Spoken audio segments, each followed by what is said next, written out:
Wi-Fi is being a bit funny, so there could be some hiccups, and I'm going to need you to help me. And I'll explain why in a second, okay?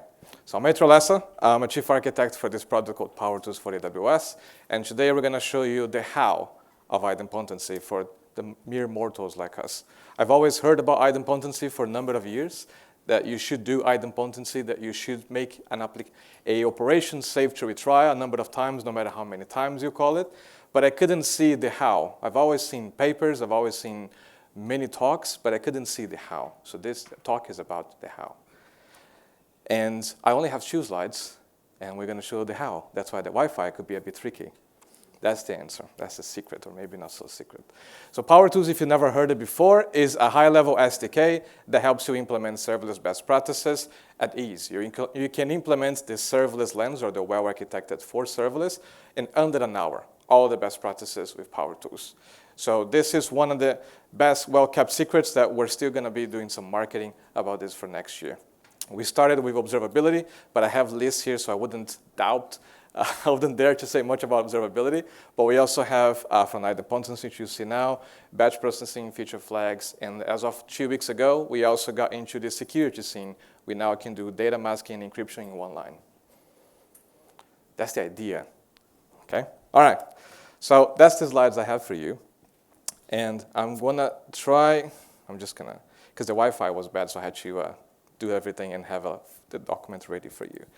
Let me know if I were to type this, can you see at the back, or do you want me to, no? Okay, like this now? Okay, okay. All right, so what we're gonna do is we're gonna create something super simple, and then we're gonna grow in complexity one at a time. Eventually, we're gonna get you very complex thing. The idea is to teach you one concept at a time and see how you can get to from 0 to hero. And eventually, when you leave this talk, you should be able to implement this yourself in 30 seconds or less.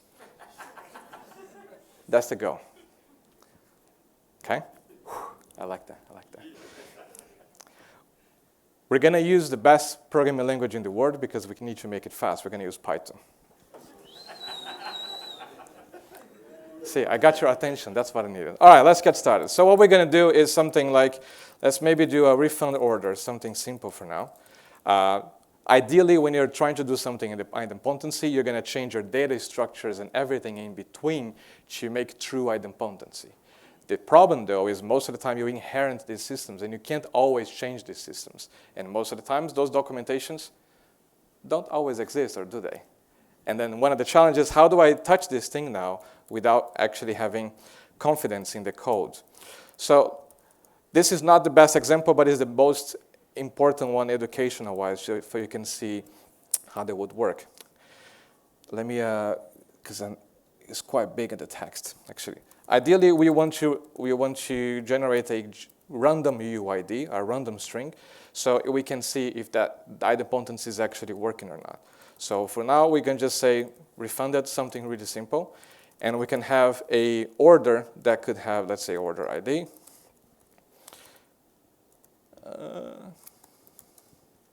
I'll get there, don't worry. And we could have a customer ID. Let's just change it for now for something simple so I don't type very much, and then we can have a payment ID. Nothing complicated so far, okay? So now we could have this refund order, and we could just send this order over here. And to make sure that works, we can just print it now just to see if this code would work. I'll explain to you in a minute, one at a time, okay? Stay with me. If I zoom in, can you see at the back, or do I need to zoom in more? Okay, cool. So as you can see, there's a UUID over here that should technically change every time I run it. Cool? For now, nothing too complicated. I hope you stay with me. Now, if we want to make this idempotent, one of the biggest challenges, we need to identify something in this order that should be unique. Most likely, payment ID would be the easiest one to start, okay? So how do you use Powertools? The first thing we need to do is what we call a persistent storage.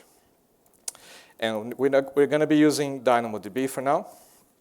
And if the Wi-Fi fails, then I can switch to DynamoDB local, and then we have a plan. If everything fails, then I can show you debugging, at the very least. And if debugging fails, I can show you the code I just wrote for now, okay? Okay, we got that in a minute. So what we're going to need a table name. So I already created one ahead of time because CloudFormation was being a bit funny. on the Wi-Fi. And the next one we're going to need is an idempotency configuration. What this idempotency would do is we need to do something like inside this order, the payment ID is the field that should be unique. So if the payment ID gets sent again, we won't be able to, we don't want to call this refund order again and again and again. Otherwise, we're going to run out of money. We don't want that, do we? So in this case, I can just say payment ID. And to make this now idempotent, I'm going to use a decorator function. Again, I don't want to change the code inside it because I don't trust it. And this will dynamically change this code for us. So we're going to pass a configuration. We're going to pass our persistent storage. And we're going to pass something else, which I'll explain in a minute, which is idempotency doesn't know how many arguments or parameters you have. You could have metadata. You could have something else like this. I don't know what it is. So we need to know which parameter from this function, Python, TypeScript, Java, .NET, it doesn't matter, that the payload is going to be there. Once we know what's in there, we need to know what to extract. So that's how we connect these things. Okay? So now the Wi-Fi, let's see how that will work now. So if I try, I haven't changed any of this UUID here. So what we got here is F0. This should change because it's the first time we're making this call. So if I try this, it actually worked. Thank you, Wi-Fi. That's good. That's good. That's good. Don't keep my hopes too high yet, because you know. All right, so I'm just going to ignore this red line over here so you don't stress too much about it. So this is just a warning to say that there could be timeouts. If there's a timeout, there's a protection in idempotency for Powertools. So if I try this again, so we have this as D6 at the end. So if I try to zoom in, you see, it doesn't matter how many times I call, you still see this D6. So for now, that's the talk, that's idempotency. Problem solved. If it were only that simple, there are obviously the devil is in the details, right? So to prove that it's actually working as it is, let's try to raise an exception. Maybe something that shouldn't happen, for instance. If I try this one more time, you see that this, in fact, oh, this is now DynamoDB, you see? I knew you shouldn't keep my hopes too high. Let me just do this once.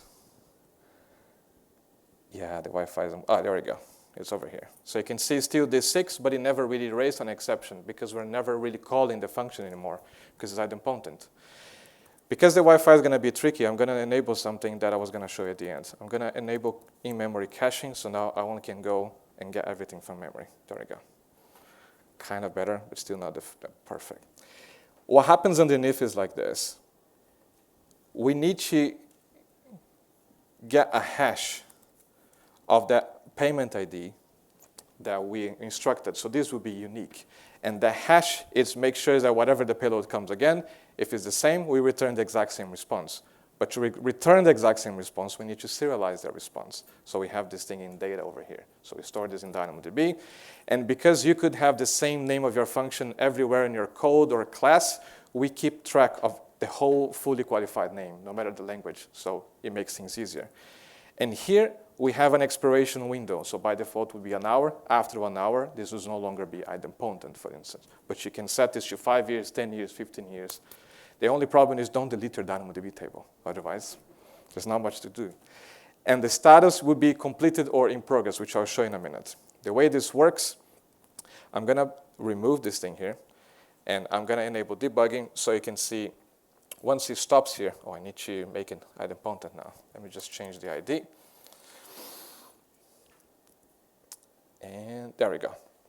So once I go here and I go to Dynamo, the transaction hasn't really completed yet. Okay, so there we go. It's a bit slow. You see that there's in progress. The idea is that we haven't finished yet. One of the protections is if you have the same request coming in, someone got impatient and refreshed the page. Now you're going to have some trouble. That's where the devil's in the details. So what we do is a protection to make sure that the next request that comes in shouldn't fail because we're still processing. So we're still, actually the other way around. If I'm still processing, the next request comes in, the second request should fail because otherwise we could get into a state we can't recover from. If I were to simply continue this debugging, I should be able to see a completed and that works as it is.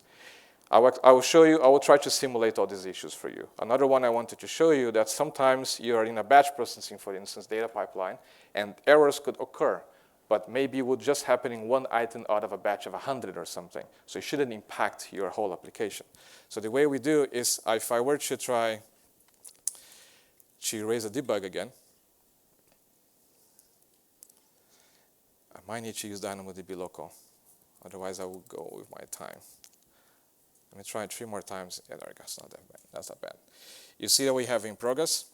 And if I try to run this now, it should hit the exception. So if I try to run this exception now, you run an exception. If I go to DynamoDB now, this in progress should be cleanup. It's no longer there. So we try to clean up as much as we can. Okay? So we have multiple protections, and that's just one of them. If we try to create an example where, let's say, something timed out, for instance. So what we're going to do is we're going to do a debugger as an example. Instead of having an error, I'm just going to stop the debugger. So imagine that something happened and Lambda function has a 5 seconds timeout, and then the function timed out. There's nothing we can do to recover from that stage. So in the stage, that could be a problem. So you see this in progress now of whatever, and there's no data being serialized. If I try to run this one more time now with the same payload, you see that we have this protection in here. So the way to go around this for now is either you wait for an hour of the expiration, or you do something clever, which is, I'm going to change this payment ID now so you can see it. What we can do is we can create a Lambda context, just like Lambda, and try to simulate that we're running in Lambda. By the way, idempotency works in Lambda and anywhere as well. It's not just Lambda. So I'm going to create a fake Lambda context in here. And what we're going to do is we can say, for instance, that when we go to handle this transaction, go to the Lambda context and pick up how much time it takes before we time out. And the way we do this, we register this Lambda context. So we're going to initialize it like this. And if we try to run this for now as a debugger,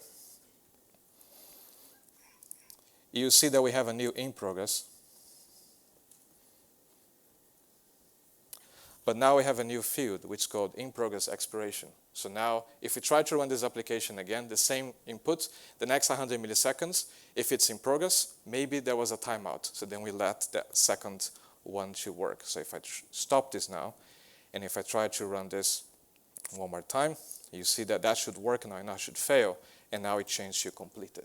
So that's some of the ways that idempotency can help you recover from these common failures. What if a request fails halfway through? What if there's a timeout?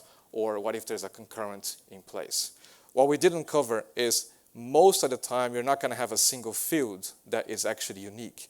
So maybe you want to have payment ID and customer ID or something else. So what you do is we use James Path behind the scenes, which is a JSON query language. If you ever use CLI or SDK, you might be familiar with this. So we could have like this and many more. And now the next time we're going to hash these 2 together, 3 together, and so forth. We also have further protections, but not today, because there's going to be a lot to cover. Okay. The next thing we can do is imagine that something is idempotent already. So if I try to create a new field, for instance, let's call this amount. So ideally, the amount to refund is 100 euros or New Zealand dollars. And the challenge is what we're interested in is if the payment ID is the same, we should basically return the same response. But maybe someone is ill intentioned. They're going to take a screenshot to say, well, I should be refunded $1,000 instead of $100, and maybe manipulate this and tamper the payload for whatever reason.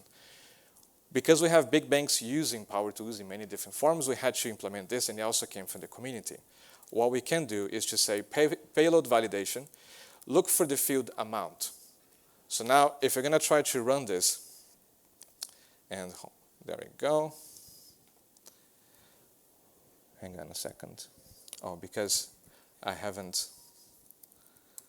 So this should, and see. We have a payload validation equals to amount. This is exactly if it fails again, it's where you kind of help me to see if I spot any typos or anything else. So we have amount, so that should come in here. So if I try this one more time.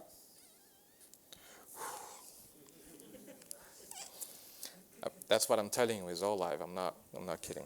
Okay, so if I try to do a run now, once it loads up, what you're going to see is a new field now called validation. And the validation is a hash of that amount. So if we try to, even though we haven't changed the payment ID or what we consider to be idempotent, let's say I want to actually get a refund for 100,000. And if we try this now, ideally that should fail now to say, actually, exactly what we're after. The amount doesn't match what we registered before. So even if it's idempotent, we go there and we do some cross-check as well. So this is one of the protections we have. Lastly, so I can try to show you a bonus that Sidney didn't have, because I want you to feel special as well, more than anything else, is sometimes you want to have, especially if you're building REST APIs or GraphQL APIs, you want to make sure that you return something to the client to say something was idempotent, and maybe it will be expired by X time, for instance. It's like deduplication, if you like.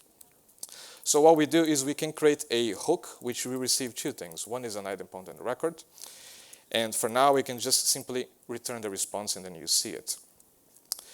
Next, what we can do is to say response hook. Actually, hang on, it's actually not getting here. We can pass in this hook. So if something is idempotent, you will call this function here, so we can do any manipulation we want. One of the challenges is if you have too many hooks, for instance, there could be an issue where you raise an exception, then the whole transaction will fail. So you've got to be careful with how much you interfere and intercept. So just to play with this, just for the sake of argument, we can say something like X idempotency expired. And then inside this idempotency record, we have something called a data record. And this is basically what goes into the DynamoDB table. If you want to use Redis, you can also use Redis. If you want to use your own, you can also use your own. But for the sake of environment, we're using DynamoDB to make it quick. If I try now to run this, actually I need to change the amount, otherwise you keep on failing on me. Yes, I know it fails on me. What you see, if I try to zoom in, you see there is an idempotent record, which is exactly what is the representation that is in Dynamo, but it could be anywhere. That's why we can easily switch between persistence layers. You can see the payload hash, which was the validation that we wanted. We can see the response, we can see the key, and everything else we wanted, and how long it's going to take to expire. So if I try and create another debugging here, and I continue,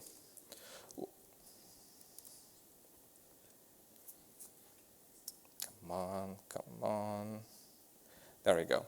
In the response now, not only I'm going to have what I had before, the refund ID and the status, I'm also going to have an X idempotency expired, so I can manipulate as I please.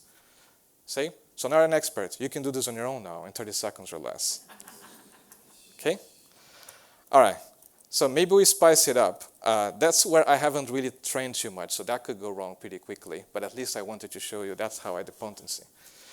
One of the things that happens in Powertools is that people use one feature and then another feature, and they keep adding like Legos. So one of the common things you could do, for instance, is you could also have the exact same thing here. So we can have separate ones just for the sake of keeping me safe. We could have a batch of these orders, for instance. Imagine you have SQS, you put a bunch of orders to be refunded, and then you process this one at a time. But one of the challenges, not only you want to make idempotent, but maybe one order could fail out of 100 or thousands. How do you handle this? Powertools also handles this for you. The first thing we're going to do is we're going to have a record, and that we're going to have something called SQS record. Okay.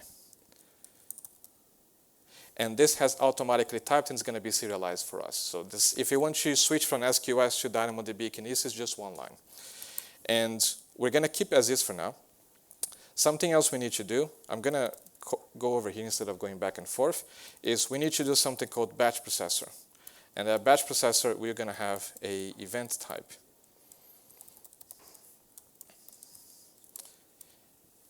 And that event type allows us to switch between these different types. And now you got your batch processing almost working. The thing that's missing is your Lambda handler. So what we can do is say something like handler. And then we're going to use batch feature called process partial response. And what this will do is we're going to pass in the event that's coming in, the batch processor that we wanted, and we could also pass Lambda context or something like that. I think I'm not missing anything. Let me just check. And a record handler. I'll explain what it is. So this is going to be this function that we just created. I'm going to format so you can see everything. By doing this, what we're telling Powertools is, as soon as you receive a batch from SQS or Dynamo or Kinesis or whatever, call this function with one record at a time and keep track of how many of those things fail. If there's a partial failure, only say these are the items that failed and let SQS delete everything else that's been successful. So you retry this everything that has been failed. What's interesting about this is that we can simply use the thing we just had, which is idempotent configuration. But instead of having an order, we now have a record. What we could also do is we could have this as a, instead of payment ID, we could have the message ID of the SQS. But this wouldn't be clever, is it? One of the challenges of SQS and SNS is that your data comes as a string. So that would be JSON. So your idempotence that I just told you would be a FAD. It wouldn't work anymore. How can you get an attribute for that? So we thought about these things as well. One of the things you can do is we have custom functions in JamesPath that you can say, the data is going to come inside the body, and then inside the body, I want you to get the payment ID. So now I can deserialize and at the same time verify that this is a hash, and I can decode things on the fly. If it's a zip, if it's base64, we have this thing for everyone. So you can handle CloudWatch logs and such. And just by doing this, we can now have not only our custom function, which we could also call from this batch function, or we could have another batch function altogether completely separate to say, this is the record, and that's how it would look. So that's how you kind of play with Powertools. You do one piece at a time. If you wanted to do structured logging, for instance, you could just do this, and now you can have structured logging already in place. If you wanted to catch cold starts and everything else as well, actually this should be Powertools logger. Hang on a second. AWS Powertools. And bear with me. You could also inject this piece here, and the same idea of Powertools that you saw it before, you could also say, take the request ID that's coming from the headers that is a particular field, and then injects into the logger. You can add tracer, metrics, batch processing, feature flags, APIs, do open API generation, just basically one, two at a time. So that's what I wanted to show you. I'm going to check on time, just see if I have 2 minutes left. I do, yes. What I could also do is go a little bit crazier on this, is to say, for instance, which this is what we announced 2 weeks ago. The same vein of Powertools that customers are used to it, I could import something called data masking, and then I could, for instance, erase what's coming. For example, for the sake of environment, we could say erase inside the message ID. It's not something I would want. Or maybe take a look at the record. Now that's already being serialized and deserialized for me, I want to take into account address, customer, house or home address. And maybe, actually, you know what, take all of the addresses away, and that will automatically erase and mask your data. This gets the data completely away from memory, and there's no way for you to recover. But if you wanted to just encrypt in Powertools, you would do as you would guess, encrypt. Do you want to decrypt? Decrypt. So the idea of Powertools is making this day-to-day activities easier for you, for us mere mortals. I need to remove the zoom. Like I said in the presentation, there's a lot more that we could also build a REST API in a few minutes as well, or a custom middleware, or handle feature flags in any shape or form. But there's a lot that we have to, that we could show in here. Thanks for the 5 minutes. Then I can even show something else. No, I'm kidding. I'm kidding. Oh, wait, there's more. No, I'm kidding. We can do questions if you want. No, I will do questions. So Oh. I just want to make sure you have access to this. I'm refreshing after some feedback from Sydney, I'm also refreshing the documentation and idempotency to give you some extra tips on how you can do these things for deduplication and whatnot. We spent an awful lot amount of time in documentation. Documentation is our marketing, if you will. And so just on the idempotency, for instance, was between 70 hours or so. To give you a sense of why this is important for us, today we process about 87 billion transactions a week in Powertools. And documentation and testing and everything else and observability is critical for us. Learn from this. Inside the documentation, you're always going to see what we call the getting started, some terminologies. If you never heard about this field before, never heard about encryption, don't worry, we're going to teach you encryption, the basics first. And then the same way I did live coding, it's going to be one concept at a time until you get to the point where you are in these advanced pieces and you can just do whatever you please. Because we know that developers or data engineers also need to test their codes, at the end, every feature has a section just how you can test your things after you use Powertools as well. And if we wanted to, for the sake of, I guess, showing off is the best way to describe it. If we wanted to change, let me show you, from DynamoDB now, because maybe you have a high volume amount of requests and DynamoDB could become more expensive than the usual. So you basically is going to switch this to Redis, add your host, your port, and the same thing would just work as it is. Or you bring your own. That's Powertools. You start easily, one thing at a time, bring your own, or use the default AWS. And we're here to help. And I hope you like this presentation. There's a lot more that we could cover as well. So I will stop for questions, breathe a bit, because now my hands have stopped shaking. Hopefully you didn't notice. And thanks for coming. Thank you, Heitor. Do you want to take a question if anyone's got a question? Anyone got any question? Amy. Oh my God. Oh, hang on. Question from the speakers always makes me nervous. No, it's fine. Yeah, this is awesome. Just wondering if you already have an existing serverless kind of architecture in Terraform, is there a way you can kind of easily bring in Powertools without kind of, messing up state, deleting DynamoDB tables, etc.? Absolutely. So one of the things we care the most about Powertools is that we understand that customers already have something. And we don't want them to fight between CDK and Terraform and Salmon and whatever else. So when you go to installation, for example, not necessarily here, but there's going to be a lot more, that not only we have Lambda layers, but we have a bunch of other examples. For instance, if you were to use, let me just go back in here as a Lambda layer. I'll show you briefly.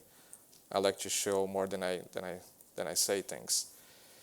We have the same example for everywhere. So if you're using Pulumi, Terraform, so the community always helps us to keep on our toes. Powertools I created a DynamoDB for now, but customers also have a single table for multiple things using a single idempotency. You can configure as you please. You can even use single table design with idempotency or anything else. Our idea is to not touch your infrastructure. You own this. You prefer CDK, Terraform, Pulumi. We don't mind. We focus on the runtime and developer experience. All right. I think we're going to call it a day there. Well, not a day. That's terrible. Get off the stage, Heitor. Thank you. Everybody, Thank Heitor you. Lessa.